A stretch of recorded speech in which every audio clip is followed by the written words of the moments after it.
What's up, y'all? Steve Brown here. Of course, my man Marvin Hunter, Sean Larkin, and of course, that dude, Lab Love is missing again. Could not make it. Where is he? What's the rest of Get no BBL surgery. What BBL? Oh, another still one? recovering. He's recovering. Yeah. So he's trying. He's sleeping ass He's up. fighting a good fight. Shout out to you, Lab. Hey, get well soon, man. We're gonna have you back, and when he comes back, he's gonna let y'all see how fat his ass has gotten. The nigga thick. The child-bearing hips. Hey guys, listen, we are right here at the Comedy Man Cave, the Yeah We Talk Like This podcast. Before we get into this, y'all make sure y'all subscribe to the YouTube channel, tag, share, like, all that good stuff, comment, all that. Follow the Yeah We Talk Like This IG page. Yeah We Talk Like This for real. Now today we got a great one. What it's like to be these female. Two ladies, yeah, they in comedy. They both dated Shannon Sharp, and yeah, you know that's a lie. Number one. You know that's a lie. You don't even like Hey, too dark. Audio and text messages coming out soon. Too much melody. Child, please. No, actually, these are two great female comedians in the game. The beautiful Miss Coco Brown, Bet, yeah, and the lovely Keysha E. Yes. And you know what, man? I've had the pleasure with working with Coco, and I would say, hands down, in my opinion, one of the funniest to do it. Monster. All day long. Baby. Even when we talk about female comics, when we talk about funny, stage presence, all that good stuff, her name has to come up. That's just what it is. Let me say something. Two of the funniest college comedians and sets I've ever seen. This man and this young lady right here. Oh, thanks, brother. I remember I did NACA. College is down there before.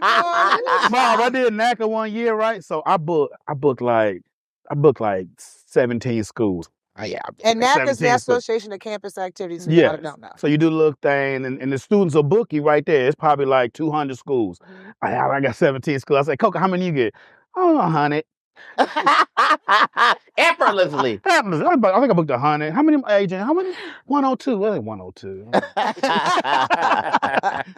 So guys, let's get into this. Now, a lot of us, we always talk about what we go through as male comics or whatever, but nobody really talks about what it's really like to be a female in this comedy game. And they are here to tell about the ups, the downs, the goods, the bads, and let's start. Let's figure out where they got their start from. So Keysha, let's hear your start in this game. So mine was just a dare. A dare. It was a dare.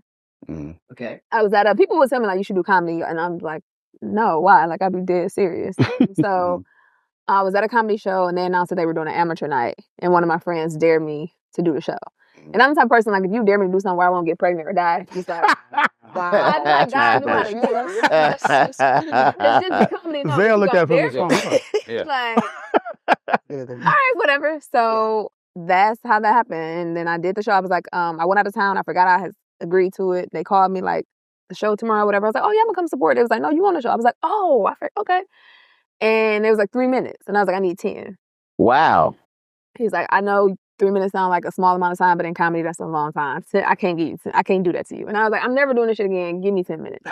I'm never. He was like, all right, if you bomb, I'm leaving you up there. And I don't know the first thing about writing a joke. I'm not a comedian.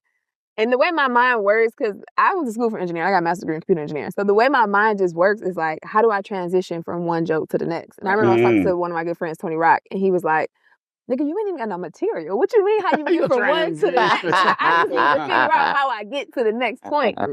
And the day before, I was just like, all right, I'm just talking about my life. Like, I'm just talking about, and I got up there, it was like, I can give you 7. I was like, I need 10. So we negotiated on 7. I ran the light to 9.5. And it was a really, I won't say it was my best show because obviously I've gotten better, but I would say really it was a great show. And I was never going to do it again. Your first time. My first time. Was this LA? This was in LA. Okay. You're from Detroit? From Detroit. And Afion, always shout out to Afion Crockett. He was there. And I didn't know him at the time. And afterwards, he waited. People was talking to me. He was like, yo, how long you been doing comedy? And I was like, 10 minutes. And he was like, no, for real. Like, how long? What you just saw. And he was like, yo, you got something. You need to keep going. And That's what's up. Like, I had never thought about doing it again. And at the time, I went to LA for acting. Somebody told Steve that, but it was crap. Take the wheel. Just, And I was wondering why audition was slow, so I would just like do a show, book a show, do a show, book a show. So I'm like, Did you "Hey, have an do a agent at the show." time? What, for acting? Yeah. I don't think at the time I did. Okay. Maybe I did, but if I did, I still wasn't going out. So Okay. I was just kind of like, I ain't doing shit else on Tuesday, and I just started doing comedy that way. And then I was like, oh, I like it. And then I was like, you know what, I love this. And then I was like, you know what, this is gonna be my end to acting because this is how Okay. people can see me, even if I'm not getting an audition. That's what's up. It just kind of happened like that. That's what's up. Cole, what about you? It was somewhat similar. I was working corporate America. I was working for Ringling Brothers. Okay. I was working for corporate offices, and a friend of mine from college, shout out to my boy Onyx Lithicum, because he saw something in me that I never thought that I would be doing comedy. I was Shout out to trying him. Yeah, I was trying to be Claire Huxtable. You know what I'm Okay, saying? okay. That was my goal. So he invited me to a barbecue one night, and I didn't know it was the home of Chris Paul, the radio personality. Used to be Donnie Simpson's sidekick. Yeah. On with the Tom Joyner show. Uh-huh. And at the end of the night, his manager, Pop Thomas, came up to me and said, "You ever thought about doing comedy?" And I said, "What, like stand up?" He said, "Yeah." I said, "No." He said, "You should." Well, I did theater. I've been in musical theater since I was 10 years old. Wow. My mother stuck me in that, and shout out to Miss Marshall, my 5th grade teacher, who saw something in me. Stuffed you in there. Yep, stuck me in there, maybe the lead of a play, and I'm in there playing Eveline in the Wiz. Don't nobody bring me, you know. So anyway, so he was like, "You should come down to open mic," because they had this comedy club called the Comedy Spot in New Carrollton, Maryland. He said, "You should come down." I said, "Okay." So I mean, I'm not afraid of the stage. Went there, called myself writing jokes because I had been to a couple of shows, watched Def Jam, religiously every week with my friends in the dorm, whatever, and thought I could do it. Right. You know, I thought, this is easy. I can write this, you know. So I go on stage and I'm trying to do this material, and the crowd looking at me like I got 2 heads. Okay. And I panicked and said, "Well, y'all act like I need this. I work for the circus." And the crowd busted out laughing. You like, what? And I said, I work for the circus. I work for the circus. I work for the circus. not realizing, you know what I'm saying? I train elephants, bitch. Exactly. It's like, so the crowd busted out laughing, and then I said, "Oh, y'all think I'm in there juggling monkeys? No, I'm the one to make sure y'all get tickets. All right, you want to be free, you want to be friends with me? I got tickets to the circus." And then my time was up. Like, it's like, you know, they told me look for the light. Look for the light, you know. So I come off stage, and who is sitting at the bar but, God rest his soul, the fabulous Fat Doctor. Oh, wow. Who basically mentored Martin Lawrence, Dr. Rollins. Yeah. And he came up to me. I walked off stage. He said, "Come here, come here." And I said, "Yeah, I'm looking at him." And then I realized who he was. I seen him on Def Jam. So I'm starstruck. I'm like, "Oh my God, you the dude with the pickle jar joke, you know?" And he was like, you know, he said, "How long," you know, he asked me the same question. "How long you been doing comedy?" I said, "Well, this is my first time doing stand-up." He said, "Really?" He said, "Well, you just learned something that usually takes comics 10 years to learn." I said, "What's that?" He said, "What's real is what's funny." He said, "When you got real, that's when you got funny." That's what's up. And he said, "I want to work with you." So I'm like, "You want to work with me?" So I'm kind of like, "What do you mean work with me?" Because I didn't know anything about the comedy game. And so he said, "You know, give me your number." I'm to give you my number. He goes, go buy you a fresh notebook." He said, "And let's get together tomorrow. I want to work with you. You got something." And so as I'm leaving the club, Chris Paul comes out and says, "Do you know who you just met and who just took you under his wing?" And that's when he told me about Fat Doctor's reputation.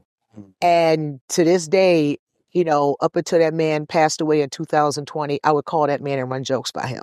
He was my mentor my entire career. He taught me the basic equation of comedy. Simplification times exaggeration equals funny. Really? Damn. You know, Yeah. and he said, "And write it clean and season it later." Whoa. So like you that. know what now? What's about to happen? These guys are gonna ask y'all a series of questions. Okay. And listen, whatever comes up, comes out. You know, you want to start it off, Marvin? Yeah, I'll start it off. Oh, you know when Marvin have his arms folded like that, some bullshit about to happen. You know, brace yourself, girl. I don't know. Brace yourself, sis. Seriously, Okay, it's something that if I'm hosting or something, I try not to do, and I know it frustrates a lot of female comics when I ask y'all opinion on it. You got a whole bunch of comments. Are y'all ready for a female?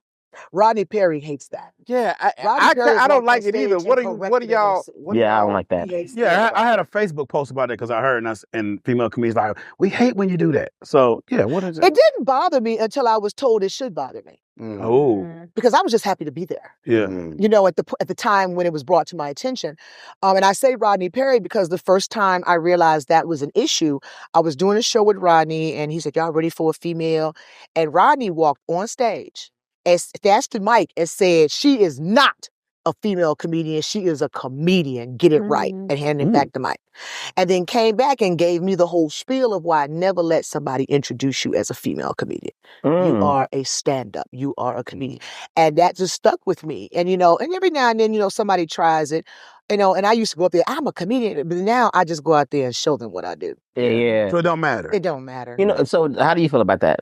It never really bothered me. I think I usually make a joke about it because they say it like it's like welcome to the affirmative action portion. Yeah. Right. You know Like, what I'm they saying? gotta adjust themselves. DEI. Adjust themselves. I get ready now. DEI. I don't know what's about to happen. A female coming now, y'all. Don't know what's gonna happen. You know she got this job, but she a woman. But She a female. yeah, I guess I never looked at it in that way. I mean, I do in certain instances feel like the whole distinction, why does there need to be? And then there are times where I'm like, I embrace it and I love the fact that I am a woman that does comedy and that's different than being a man or different than, you know, even when I'm on stage, like I'm usually always dressed up. Like I embrace that. So I never really thought about it that deep. But yeah, it wasn't a thing to me until it was brought to my attention. Yeah. I'm like, now that y'all saying it, then it's kind of like, but like I said, I do normally make a joke about it. Because I mean, I pay attention to the fact that they say it. I guess it doesn't offend me, but it is kind of like interesting or funny of like, they can see I'm a woman. So when y'all announce it, it's kind of like, I guess and it's that's kind of subjective now because a lot of men are wearing wigs. yeah. I guess it's kind of it's kind of like coming to the stage, a male comic. Y'all give it up for Steve. No, I get it. Sean, what about you? What you got? Well, and we know there are, a lot of disadvantages probably for being a female comedian. Are there any advantages of being a female comedian? I use that to my advantage. When I was first trying to get on stages, y'all ain't got a woman on the show. I noticed there's no, you know what I mean? There's a crowd full of women here, right? So I would use that to my advantage. I think, Let it out. no, I'm trying to... Let it out. I'm trying to You in a safe space. No. I'm trying to think of any other advantage. I think just the shock factor of it. I mean, I don't know if that would be considered an advantage. What shock factor? Like she said, I can get up here and show you, but I'm not going to tell you. Especially when people look at you. Like, I've been on shows, I'm on the flyer, I'm in a green room. They're like, oh, who girlfriend is that? And I'm like, nigga, Some old lady back I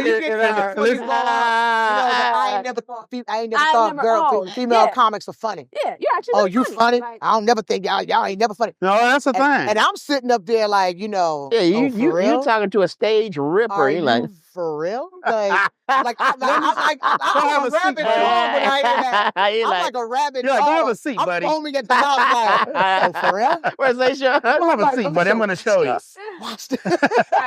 right, so let me ask y'all this. So, wait a minute. You when the dude's like, is that whose girlfriend? You was like, I got a boyfriend.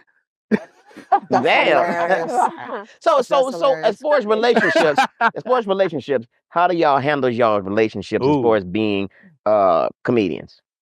With like the comics? No, like your personal relationship, like boyfriend or whatever. Girl, husband. Yeah. I'm gonna let you after that. You young sugar. You look a little scorned over there. I'm gonna mess around and ruin her whole perspective. I'm gonna let her answer that. Come with like these Are men intimidated? No, so I hear that a lot from female comedians, that from women in comedy, that they have issues with dating or it's hard. I haven't experienced that. Like you're safe. I just had trouble dating in LA in general. That's the LA, yeah. Okay. But the relationships I've been in or the guys that I've dated, none of them have had an issue with comedy. One of them was a comedian, so they understood, like, you know, you out late nights and stuff like that. And it's so funny, when I got in the game, I was told never mess with a comic. So how was that? Yeah. How was that dating a comedian? That was drilled in me. It was cool to me. I mean, I felt like you tag my jokes up. You know what I mean? Like, a lot of comics. Was he funny? Yeah, I think he's funny, yeah. I don't ever want my career to be my end all. Like, I'm very big on, like, I want a family, I want to get married, I want to have kids. So I like try to balance it all and make it where, again, like I said, I'm just not out all night anyway. But then also I'm going to be mindful of that piece in general, even if I wasn't in comedy. If I was just Okay, can I be the wet blanket? Do it. Go up. That's Nicole, hold up What? before you go there. I got to give her some rest. I got now Coke and I have known each other for a while, Yeah. okay? And she Yeah. knows Yeah. she was with me when I was Don't going give us through some my auntie right divorce quick. and all this other Yes. stuff, all that We've been advice. through both each other's divorce. So go ahead. Y'all Hey, both call each other quiet. yeah. What you're saying Wet is that blanket. exactly how I felt before my name was on a marquee. That is going to change. Enjoy it now. Because when that spotlight hits you, when that name is on that marquee, everything you're saying now, you're going to be like, what the hell just happened? Because when I was young in the game and I was just the girl on the show and I was just a female comic out there working, and that's another thing about being a female in this business. And I've had this conversation with a lot of OGs. Now, some have gotten lucky and got their man early on in that sweet window. And he's still with him because he came up with her. Right. But you better get him now. Because if you wait till your name's on that marquee, your name's in them credits, it's going to be a different animal, baby. It's going to be a different animal. God! Insecure, intimidated. Why's the spotlight on me? You ain't all that. I can give you a list. Damn. Wow. So get him now. Get him now. Because when that spotlight hits you, it changes, honey. That spotlight does something to them. I remember seeing that movie, Rockstar. And the chick told the girl, now that the spotlight hit him, he gonna change. And I thought, that is the realest crap ever. Because when I was first coming up in the game, I couldn't keep the niggas off me. I had a different man in every city. Damn, Coke. I mean, I could have got married. I could have quit. I mean, the minute a heifer did comic film, Boom. the minute I was on TV, I began to see the shift. You out too Oh, long. you that chick on TV. Oh, you that. And it's like something changed in them. And now it became this, oh, let me break her down. Let me tell her she ain't all that. Let me put her on my level. Right. It was insane. And the bigger that spotlight gets, the worse it gets. Their insecurities. Oh my God. So enjoy it. Get him now. My best advice is you get him now. Let him grow with you in this business. Because if you try to get him on the other side, honey, it's virtually impossible. Wow. It's I virtually think impossible. men, whatever, there's this primal thing to have to be, I'm the center of attention if I'm in a relationship. And there cannot be another, and I think that some men can't control that. They can't. I feel like a lot of guys they that I can't control date are real chill and low key. Because your name ain't in them lights yet, baby. Yeah.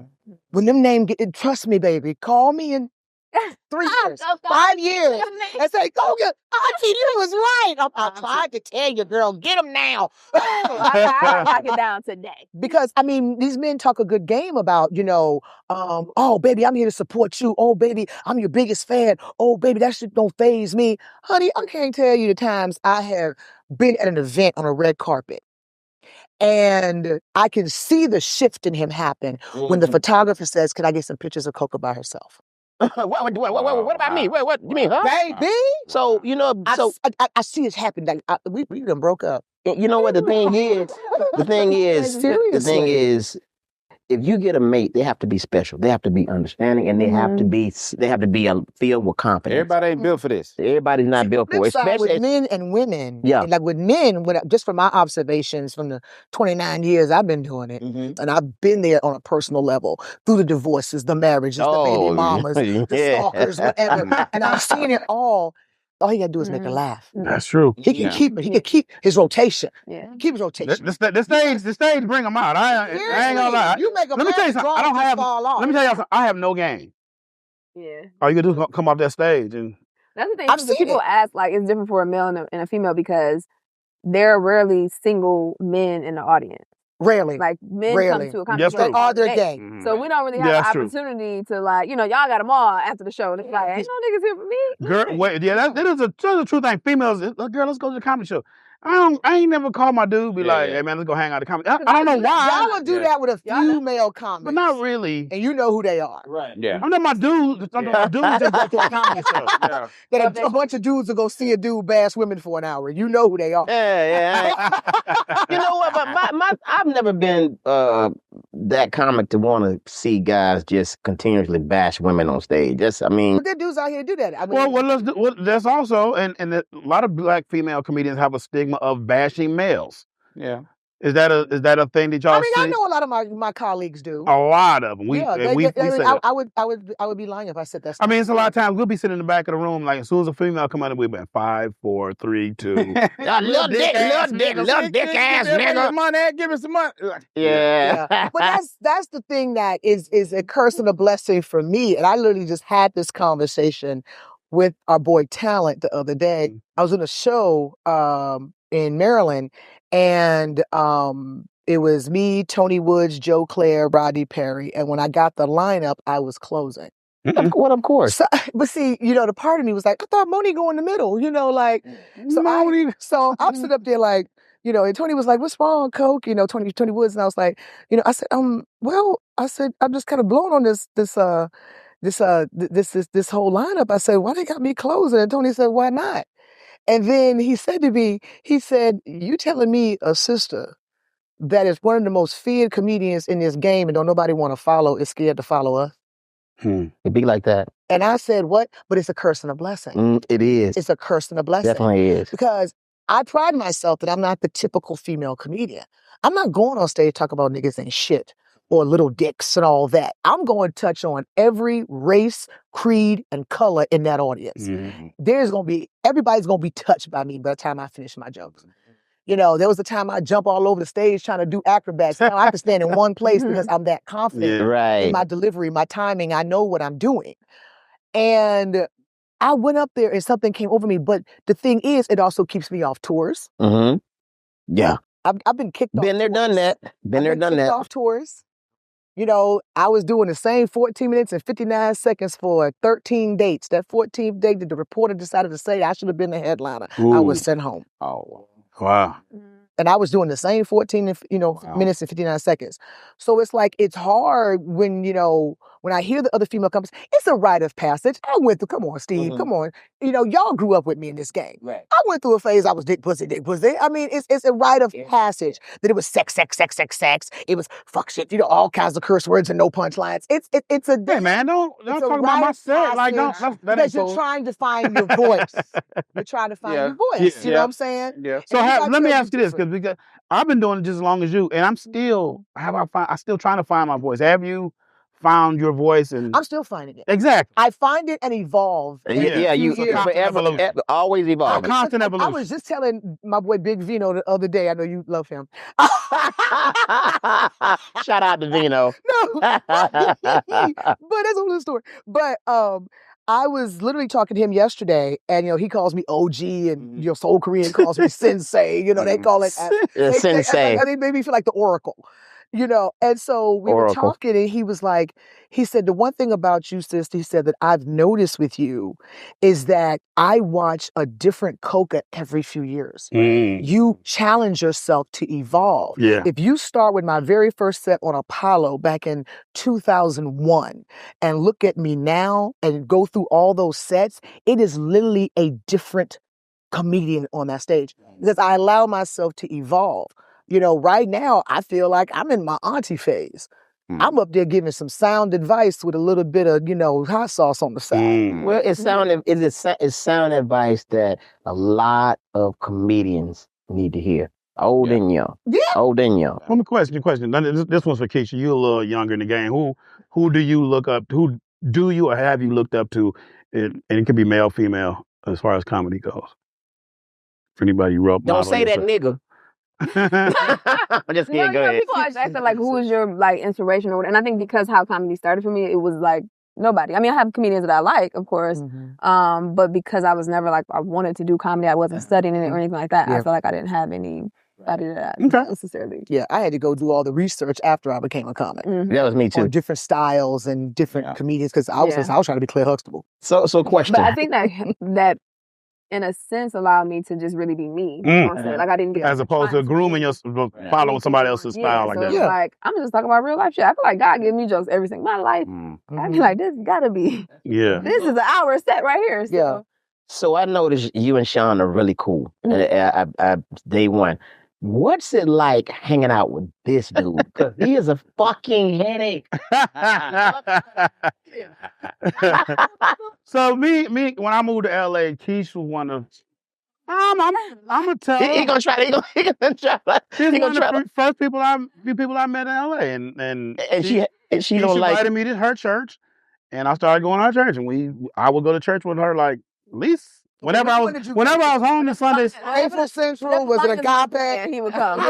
You know, it's like 5 black churches. Old potatoes go. Right. No, I don't. I go to Hope's house. Hope's house. Is And it that was so- what it kind was- of church is that? It's a non-denominational.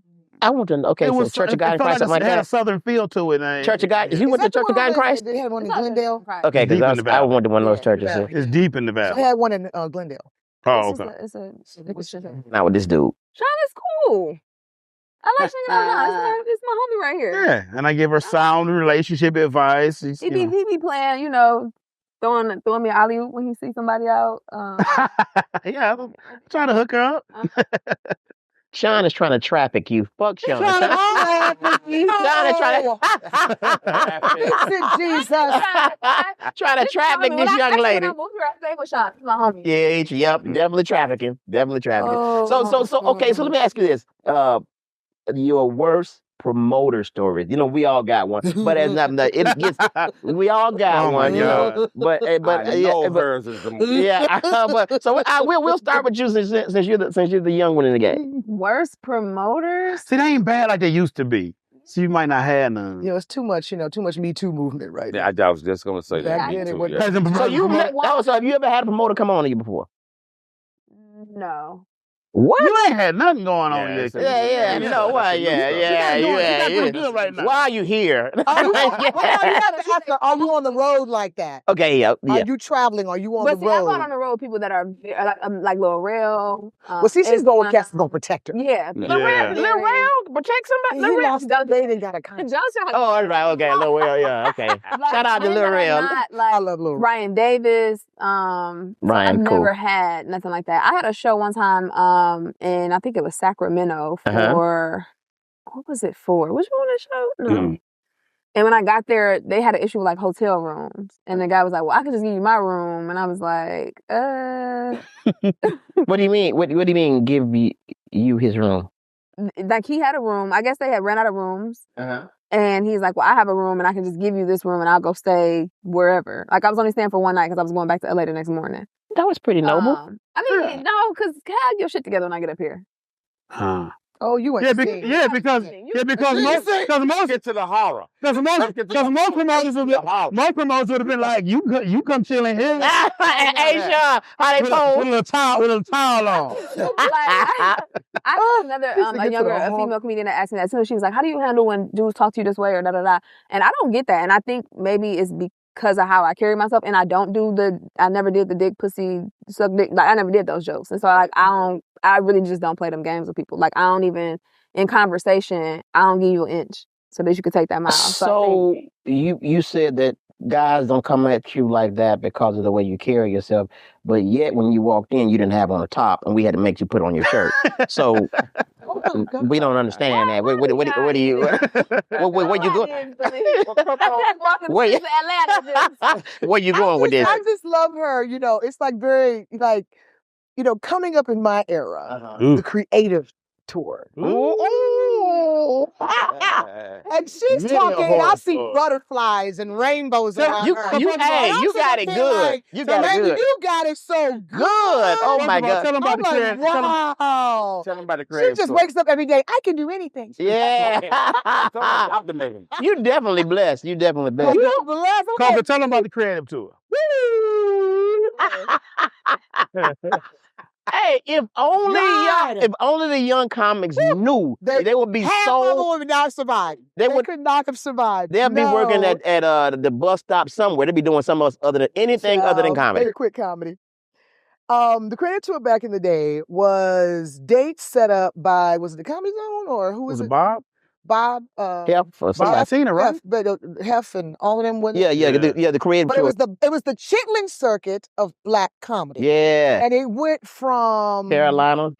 No, it went all the way down to Florida, Miami. Yeah. Because she did Marvin's joint and almost died. 559. No, not 559. Marvin had the improv. Studio 183. Well, it was okay, that one. And then he had that Monday night improv that it was all dope boys cutting dope in your face. Yeah. But selling coochie got you right there. Florida all the way up to you probably got to about maybe Delaware, Pennsylvania.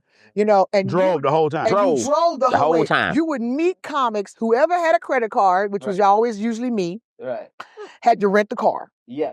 Okay. And you drove to all these dates down the East Coast, doing all these random dates in like Kinston, North Carolina. Oh, Yeah. Kinston, And the right. feature had to drive. Myrtle Beach. Oh my gosh. We No, had Myrtle Afion. Beach. Next time you talk to Afion, ask him about the time we did Myrtle Beach Bike Week for Creative Tour. Gee. Okay. We had to run for our lives. But it was back then, it was rites of passage. It was almost like we were being hazed. And we were pledging to be comedians because you were not respected had you not gone through these particular trenches. You were not respected unless you did certain clubs and survived. Bronx BBQs.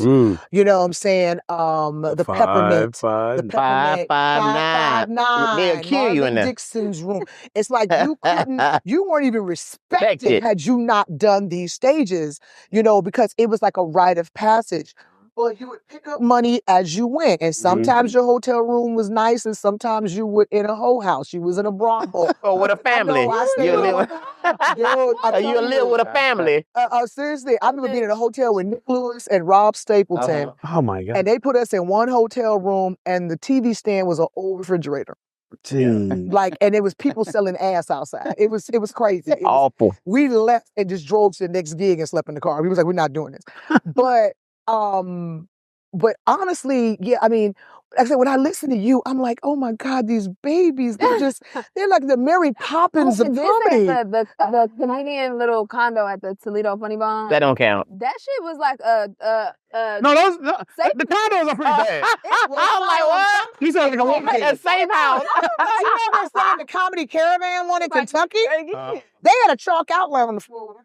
A chalk out. I Wow. was like, never again. Well, you know what? When you are, you're surrounded by really good guys, so that kind of helps you out a whole lot. Yeah, you're protected. Yeah, you're protected. So shout out to those guys. Yeah. When did it change for you to where you didn't have to deal with that kind of stuff no more? When I started doing TV and film. Okay. When I was just a comic, you know, that head would rear every night. That ugly head would rear every night where I would be tested. It's like it put some kind of respect on my name. That, okay, she's the trifecta now. She's a comic, but she's also a movie star and a TV star or whatever. And I'm like, whatever. But that's when I kind of saw this respect being put on my name in a different way.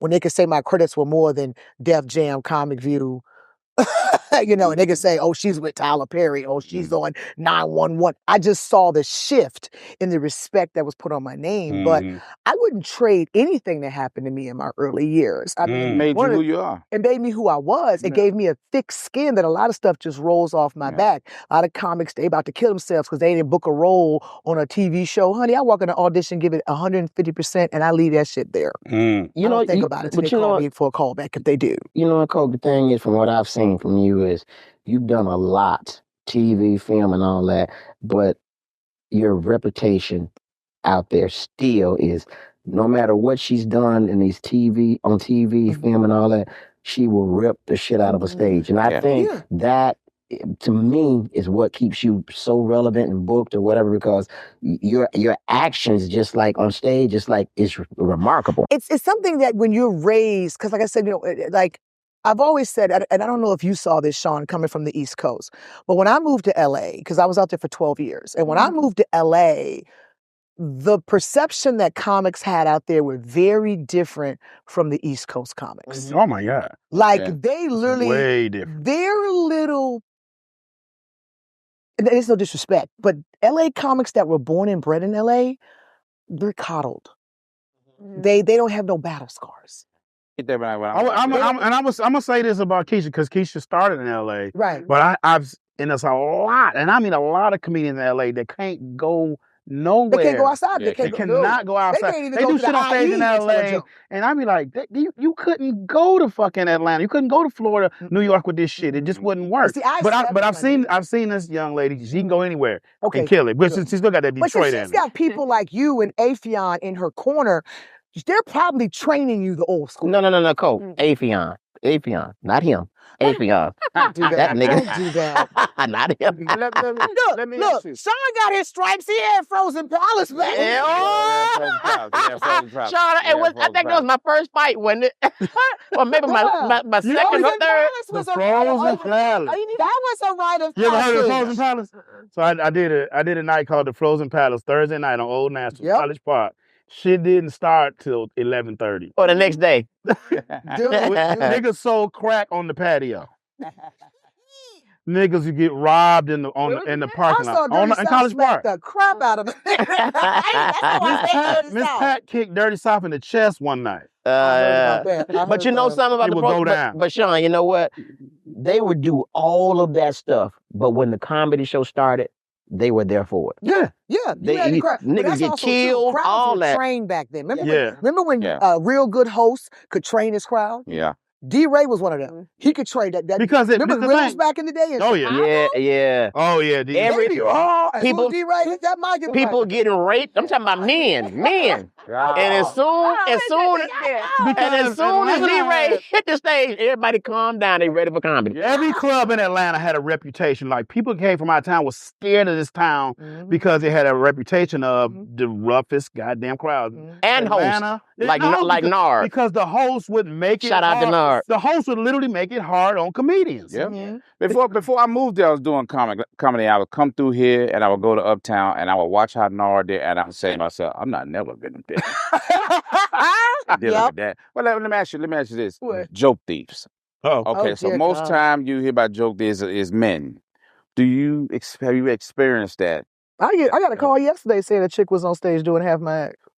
And the comic that called me said he walked up to her and said, "You do realize that's my mentor's set. You just Damn. you owe her an apology." Wow. You The response ever from had that a joke? comic was? I've had somebody tell me that. And but what did that I comic didn't. say? I wasn't there. It's mine. He said, "No, bitch. When we pull it up, he's like, just worked with her. This is all she been doing." Wow. So it's funny. I tell people all the time when it comes to your voice, this goes back to finding your voice.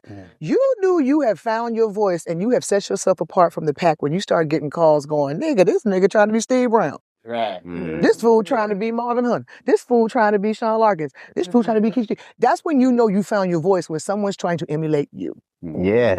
When I started getting those calls in the middle of the night, In the middle of the night? it's like, you just Hey, you sleep. I call you for a comedy club. It happens because you know what? I'm gonna tell you who should do it. No matter how late it was, Nard, the late great Nard hosting, he would call you 4 o'clock in the R.I.P. morning. Nard host. And you know such as as a matter of fact, we used to call Nard the news, and then and then Sean and I had this little inside joke every time Nard called the news. Here comes the news. Hey man, such and such. Yeah, that's Steve coming out. What happened? No, seriously, when I left LA, the calls I got are the people trying to do my football joke. Oh. Oh my! It's like, And that's a classic. That's a classic, because I had left. I left that shit Yep. there. Yep. It's weird how people do that. I've called Marcus Combs from a show watching the dude do his clothes.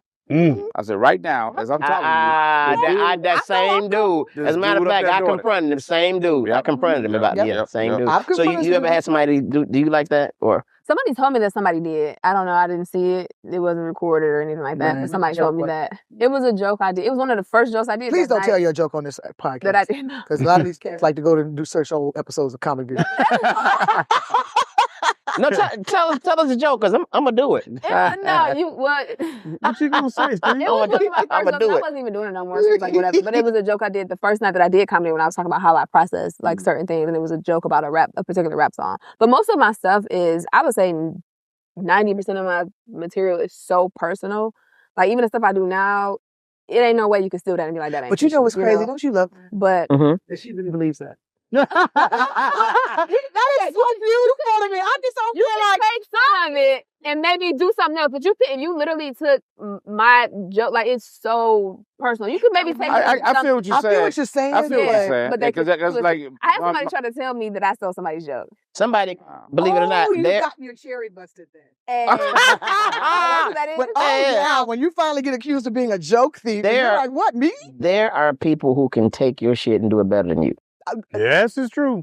And some of them are way it better than you. than we True. are, I've- and they yeah. send I've millions seen it happen. to watch it. And you might as well. It's a big name comedian.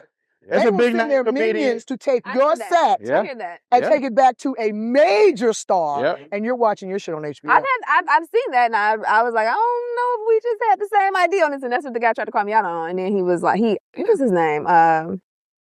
Big perm worm. What's his name? FaceTime? FaceTime.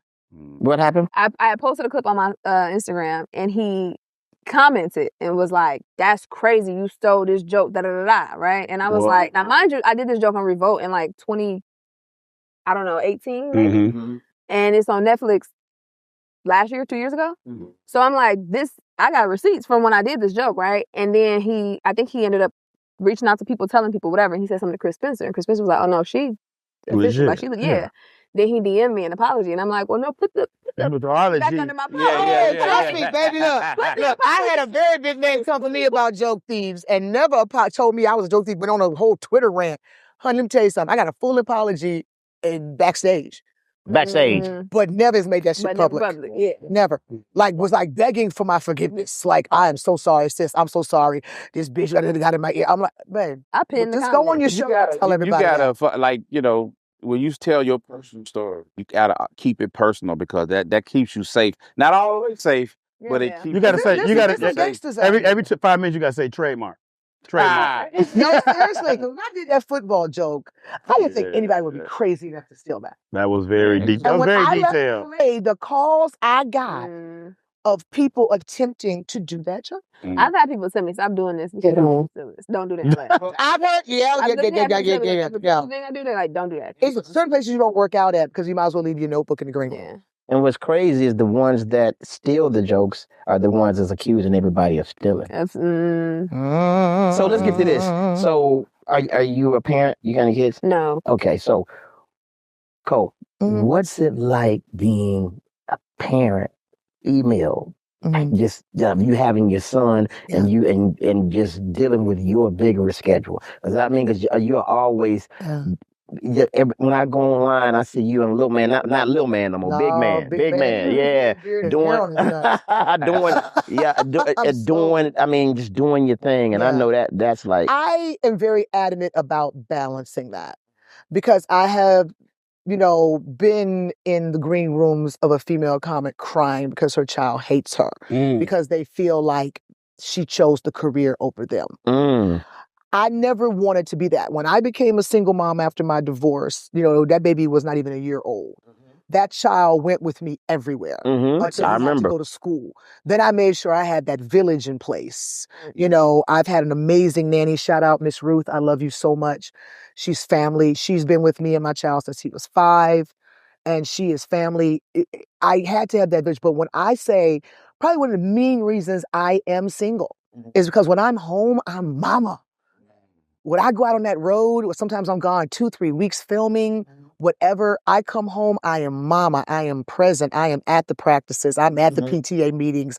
I'm at the conferences if need be, whatever. I am present. And I think because I established that early on, my child is so well adjusted with mommy has to go on the road every weekend. And he also has gotten into the perception that he knows the more mama works, the more Disney cruises we gonna get, the more first class flights we gonna get. Mama, ain't you working this weekend? Right, like get the hell up out of here. My bag, like this for the Disney trip. Yes, it is, And he's so well adjusted. And it's so funny. People ask me all the time, does he want to be in this business? Absolutely not. He wants no parts of this business. He wants to be a doctor. Thank you, Jesus. That's what's up. But he respects when people, he's so used to it now. Like if somebody recognizes me out, after they fanned out, he'll be like, like a picture with my mom. I'll take it for you, whatever. But he wants no parts of it. But I'm adamant about balancing that he comes first, that he never feels that I chose this business over him. I choose this business for him. Wow, that's what's up. That I do what I do and work as hard as I do because I want to give him the world. I want to set my child up. And it's like it's so funny how our people are when you try to have conversations and you're like, I just left my lawyer, I had to get my trust straight. Trust. And I'm like, yeah. if it happens to me, my son is set. Right. You know. Can you put me in that? Put me in that too. Sisters in Atlanta, they're absolutely amazing. No, I just want to be in your will. Yeah. If something goes wrong, me and your son can split it. Yeah. Yeah, split it. You know, I said, I don't even tell him how much it's worth because I'm like, ain't no bitch That's gonna nice. marry you because, you know, let's kill your mama and. Let's go and get I got a But question. Both you guys, L.A., Atlanta, which is better as far as stand up and acting? What do you prefer, and just living? I love living in Atlanta better, way better. Really? Absolutely. Okay. The niggas is on me. What'd you say? Niggas is on me, okay? Fresh off the plane. There you go, baby. It's cool. But I mean, it's more of a place to live. I never saw LA as a place I wanted to live and settle down. I was like, where the black people at? Number one. Then the cost of living is crazy. And then I just don't like, it's greenery here. It's space. You got backyard. So I love Atlanta. It's closer to home.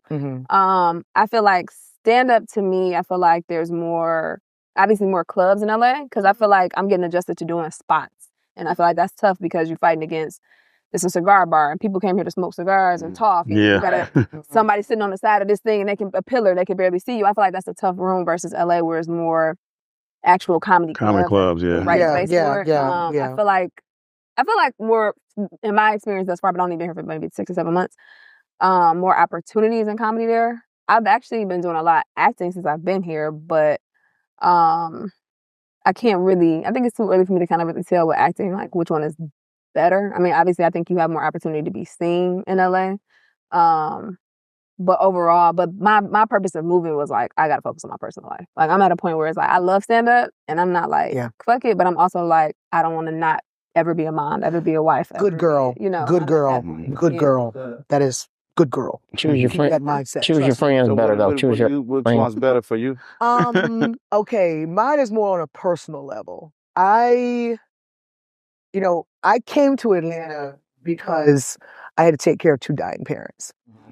And it stuck with me that it was a great place to raise my child. I was here more on a personal level. And because for like the first 5 years, maybe 6 years I lived here, I didn't really work here. All my shows I was filming, 911, all that stuff was in LA. So I still had a crib in LA. I was back and forth. Right. And then when my parents passed and, 911 was done and never, ever was done, I'm kind of sitting here. I was like, well, let me get outside and see. It took me 6 years that I lived here before I got outside and saw what Atlanta really had to offer. I do a room here and there, but I really wasn't planted. So I didn't get planted here until maybe the last 4 years. I love Atlanta for the opportunity to raise my child and feel safe. I love the community feel because in LA, I'm gonna tell you, trying to find a village that you ain't paying for is tough. Wow. And then to have a child that's not going to be entitled. And, if you're around just industry people, there's kids walking around going, oh, you don't have the iPhone 18? Like, and just got your kid thinking they're supposed to be something that they're not. They can't. I love Atlanta for my child because he's been able to truly discover himself because my child is around black folks and niggas. And he and that's the one thing I will say about Atlanta, that there's a very distinct separation. Right. But you have it all in Atlanta. You got the black boule and you got straight up If you watch this and you get mad, scratch your ass and get glad because she say nothing but the truth right there. And I wanted my son to understand, there's both sides here. You may go to private school, but I'll make you play football over in Henry County. Right. With all the little silver tooth demons. Yeah.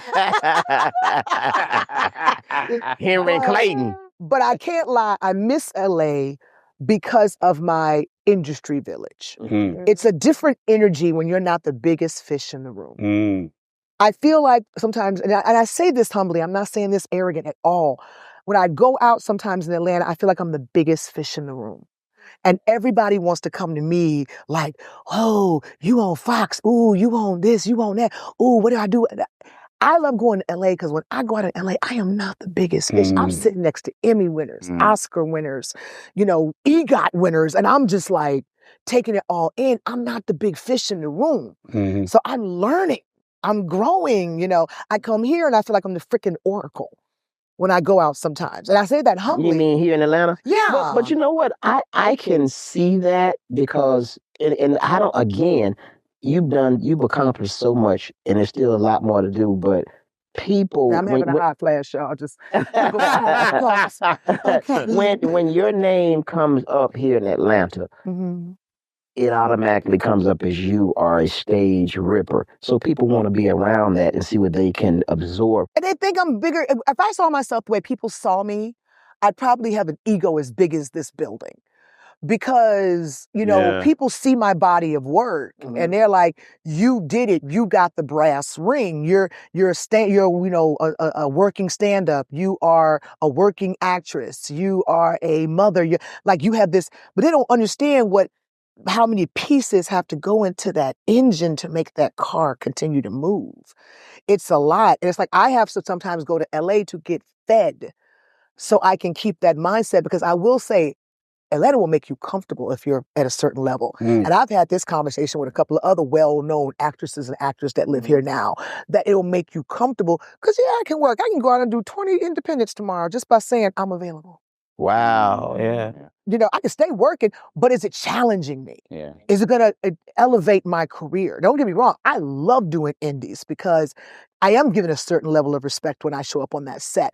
But at the same token, I'm able to create and make that character what I want, and I can ask the questions I want to ask. But at the same token, I want to be challenged. I want to be sitting on a set at Fox Studios and know that, oh shit, can I say that word? It keeps you humble. Right. You can get here and get your ego blown out. Well, Coco, you've accomplished a lot. What's missing, if anything? Honestly, I used to say a husband. Okay. I used to say, a ride or die soulmate that had my back, that was a good influence on my son. I said, that's the only thing missing in my life. He's about to be 13 in 2 weeks. For real? And I'm seeing the man, Wow. that little boy, that little Hey, baby, yeah. Oh, my God. baby, 13. Wow. And I'm seeing his character already. I'm seeing the man he's going to be. And I'm proud. I see the integrity, the character, the way he walks in, who he is. He knows who he is. He is a leader, not a follower. I'm seeing it. And I'm like, I did that. Okay. Wow. That's what's up. So at this point, anything that a man does in his life, it's just teaching him how to make sure he don't, shoot up the club in the wrong bitch. Right. Okay. Go ahead. Let me ask this. What?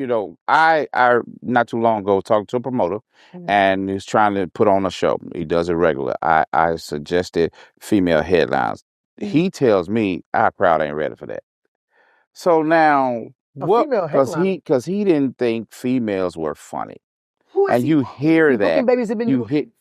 I'm just telling you, where does that come from, and how do you deal with that? And because they're does that only make seeing you- a certain level of female. Exactly. It's no way he's saying that out of his mouth and he's seen a Samore. Yeah. He's seen an Adele. Well, he can't afford that. But I'm saying, He can't afford it. He can't. you mean you ain't seen Hey, a Seema? hey. You ain't seen a Vanessa?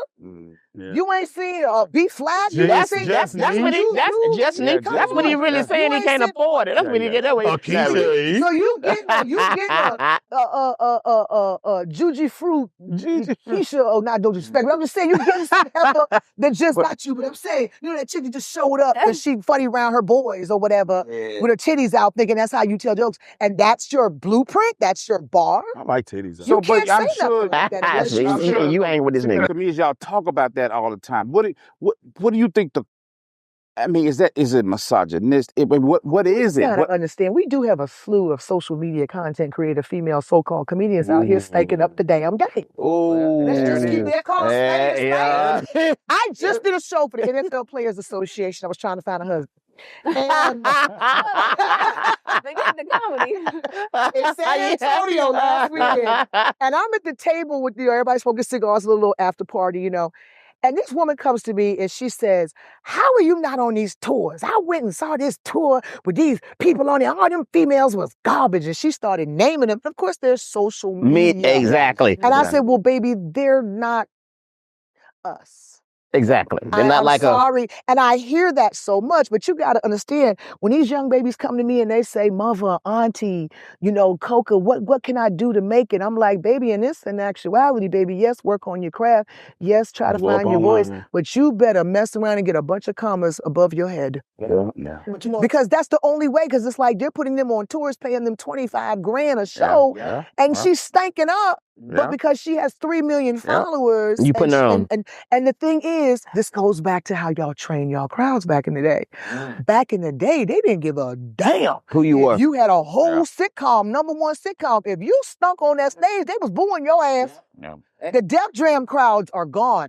Everybody now is in that audience paying top dollar for a $100 selfie. And the thing is, and another thing, All they want with is that it, They don't give a damn goddamn about funny. in that situation, if you do have a name or whatever, they'll give you a little bit more time to get your funny on. Yeah. They'll give you just a little bit more time. There is some who actually took the craft seriously. Yes, No, but no, what I'm saying Who is, did the work in terms of developing a freaking set and getting under the OGs and learning the game. I'm gonna give a But shout a out lot like of them DC think Young Fly. DC, I was gonna say, you can see DC Young Fly come to any open mic and Yep. he will really he used to live work next on the door to craft. me in Atlantic Station, and that boy would knock on my door at ungodly hours. Mhm. Hey, Renee, somebody you want it? But no, go away. Yeah. But some of them went from 0 to 5,000 people audience, and it can't work. Yeah. No. It's impossible. As much as you think you can translate that skit or whatever the hell you're doing on YouTube and TikTok to a 45-minute set, it is virtually impossible, sugar. You know what's so Now, some have gotten frustrating? smart. They surround themselves with real comics and just host. Mm-hmm. But a lot of but some of them still try to headline, but they get the ego get involved. Yeah. What's so frustrating as a comic is when you're at the show and you're watching them eat a bowl of dicks, and the crowd's just eating it up like they're seeing the best shit, and it makes because those people crazy because those people came to see that person. Right. Yeah, And they so- don't, that person could literally take a shit on stage. All they want and is a say picture goodnight. afterwards. They just want that selfie. They just want to say they're there. Like when I heard that some of That's these guys are weird. charging $100 and $200 for a fucking selfie and getting it. Yeah. Like that. Yeah. And I I'm did. thinking, well, damn, I'm charging 20 and I feel like I ain't even charging. I'm just happy to be there. I'm just happy to be Hey, there. Steve, I'm paying you some $20. what they were doing. I went to a show and it was a bunch of comedians. I think it was there for the same reason, just to watch this train wreck. And so Take the and when week. I tell you it was a train wreck on the stage, I'm talking about they were horrible. They didn't have no professionalism. When it was, you name it, to do wrong, they did it wrong. Folks and I'm not exaggerating. Folks walked up out of there, and our dude said, "This the best shit I've seen." Yeah. Because they're And not the comments, trained. we sitting around like, The crowds are not trained. We came up in trained crowds that had a standard. Def Jam, Showtime at the Apollo, Comic View. There was a bar that was set that they didn't give a damn who you were. credits you had behind you. You could have been the biggest star in the world, but if you stunk up that stage, you were getting booed. They did not care. And I These think new crowds don't. They different. the things that people find funny, this like newer generation, like even right up under me, who follow a lot of the social media people, it's like the stuff that they find funny is just very different. And It's silly. This isn't. It's silly and goofy. It's set up It's to the punchline bullshit. to the lowest common denominator. but you know, it's just weird because this thing's a science we do. It's a science because I know what you're saying, and they just like silly shit. They just like silly shit. But you know nothing about Jamario? That was hilarious to us, and that was silly shit. Shuck a duck, quack, quack. Hamburger. It was hilarious to us. It's Duck, just it was hilarious. it was hilarious. So it's I don't know, man. It just this thing is No weird. one's We do. required You know now what? to have But a even though set that they don't eat it. hamburger, it was hilarious to us. Hamburger followed it up with hilarity. Well, just like Bernie Mac. Bernie Mac said kick it for 15 minutes before he started his first joke, but what he had was jokes. Yeah. Well, I would say this: I will give them their props. A lot of the internet comedians on the internet, they fucking hilarious. Yeah, they are. No, And I can't. And that shit hard. And I 'cause be can't do trying what to- they do. Hey, Okay, but that's I wish to God I could do what they do. listen, Shout but out to that Country Wayne. I could shout never out do to what he all do. them, but that is not the point. I can give a damn about them being funny online. The thing is, what are you doing Why when you get come on that over here stage? and take up space when you're Exactly. not Yeah, doing and that? I get it. I know we're going a little off rail, but And I get it that they're funny online, and I love it too. But at the same time, it can also come off as a hustle because they are still saying comedian and people are booking it's them. absolutely a hustle. But It's a hustle. But if anything, I guess identifies what we're dealing with now, and people, everybody's a hustle. Everything, I'm looking for the quick hustle. Everything's a hustle. Pastors are hustling now. Like, it's just a hustle. What I do is Everybody's a on hustle. the internet now. But you know who's really doing it and doing it the right way, and I love what he does. Ryan Davis. Ryan Davis. Ryan was a comedian. I understand Ryan that, was but yeah, That don't but really no, count. and I didn't even know that before I actually met Ryan. Ryan, Now, Ryan, funny as shit, now, I would but say this also about he's Ryan. great on the He internet. actually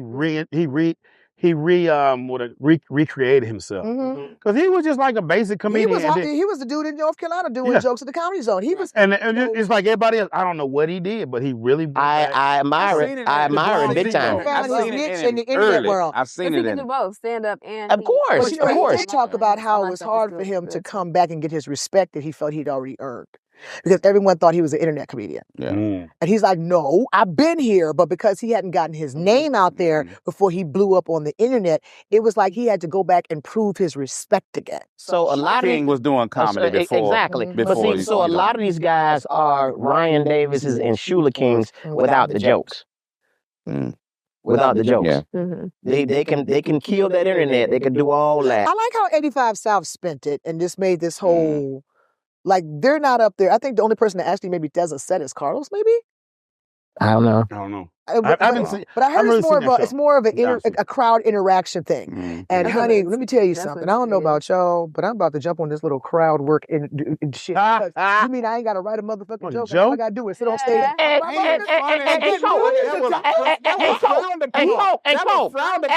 we were showing up, that was frowned upon. No crowd work.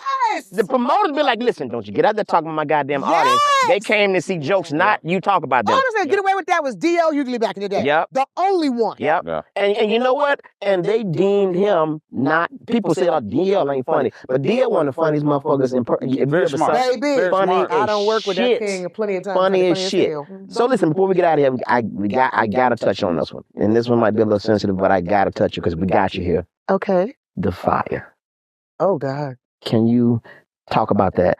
I mean, brother, it was a rite of passage. It's so much deeper. So, I don't know if you knew, but I lost my home to a fire last year on February 18th. I lost mine to foreclosure. Go ahead. I can't. You just gave the bitch what she wanted. I know, right? But you know, me and my son were home. The house burnt right in front of us. We're running out of house flies, you know. And it has just been a year of awakenings and epiphanies and realizations. That fire had to happen, brother. That fire had to happen. That everything had to burn to the ground. I had to be given a clean slate. It's so funny, and I know you guys are sick of this, but that movie Sinners slapped me in the face in that movie. I'm going to see it tomorrow. Because there's a scene in there that included fire, okay, and sunlight. And I realized that my house had to burn because there was too many demonic presences in there because I had let too many Judases in my fucking house. And they had all left their stench in my house. And that's why that house never felt clean. That house felt heavy. That the day after the fire, my child was like, I don't ever want to go back there. Wow. You know, and how we both felt free walking into an Airbnb that we lived in for damn near a year. That we both walked in there feeling like that heaviness was gone. And, you know, and that whole message of don't let everybody in your house. You had a lot of... I realized that had to happen because I was never going to truly, you know, flourish as long as I had all of those energies and shit on me because my big heart was letting any and everybody in my house. So at this point in my life, you know, we now have gotten in our new home thanks to Egypt and Mike and HGTV. And Tyler Perry, who paid for it. I didn't have no mortgage. Thank you, TP. Because you raised a lot of money. I sent $25. Yeah, I did. Look at you in the camera. Can you zoom in on that? Thank you, brother. I appreciate it. They had lunch on me. People that sent me How about that? $50. I appreciate you. You know, you have ensured that my son can pay for college because that's where that money went. It went to his college. So, Coke, you said that again. The fire had to happen because you had to get Judas is out of your house. Out of my spirit. Out of your soul, spirit. So I'm glad you said that. Marvin, Sean, y'all can never come back to my apartment. Wait till you see the movie. Have y'all seen it? I saw it the other day. Yeah. I gotta go see it. No, Nice. seriously, just be careful who you let in your house, honey, because there's a lot more demons walking around. Wow. Hey guys, listen, we out of time, but this has been special. It's It's been been awesome. great. Ladies, thank y'all so much for blessing You guys the are awesome. Thank you podcast. for having us. Real quick, what you got coming up next? What do I have coming up next? Everything's on my Instagram. Follow me on itskeyshae.com. Or it's keyshae.com. It's Keysha dot. What is my Instagram? It's I don't know. ITSKEYSHA.E. I'll be in the new Haunted Heist that's coming out. Uh-huh. That'll be in October with Tiffany Haddish and Lil Rel. Okay, shout out to them. Carlos Miller, comedy Yeah. horror. That's what's up. And what else? Do I have Comedy coming up? horror? Are you gonna get killed? You gonna fall? I don't get killed. Okay, all right. Black girl make it.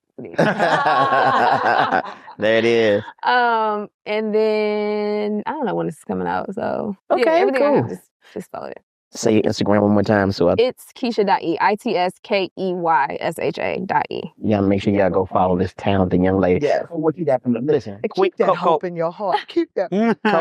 Hercules. Listen, Hercules. we don't have Yeah. that much time. Yes. So tell us what you got coming up real quick. Okay, you guys go to my Because it's a lot. website. Yes, it's a lot. It's a lot. It's a lot. When is this gonna air? Okay, don't tell me what I say. Friday. Okay, this Friday. So this Friday, if you're in Richmond, Virginia, come to the VCU, Virginia Commonwealth University Black Alumni Weekend. I will be headlining the comedy show there. Nice. Saturday, I will be in Bowie, Maryland at Banging in Bowie with my boy Joe Cleasy. Crazy. You guys can go to my website, Coca Brown, COCOA. Please don't forget that A. Coca Brown, the number 4, life.com, and see where I'll be for the next 4 months. Guys, we did it. We did it. Hey, guys, y'all make sure y'all subscribe to the YouTube channel, man. Check out these two talented ladies. Send me a fan. Follow the IG page. Yeah, we talk like this for real. Hey guys, we out of here. Shout out to Lab Love. We love you, Lab. Get well soon.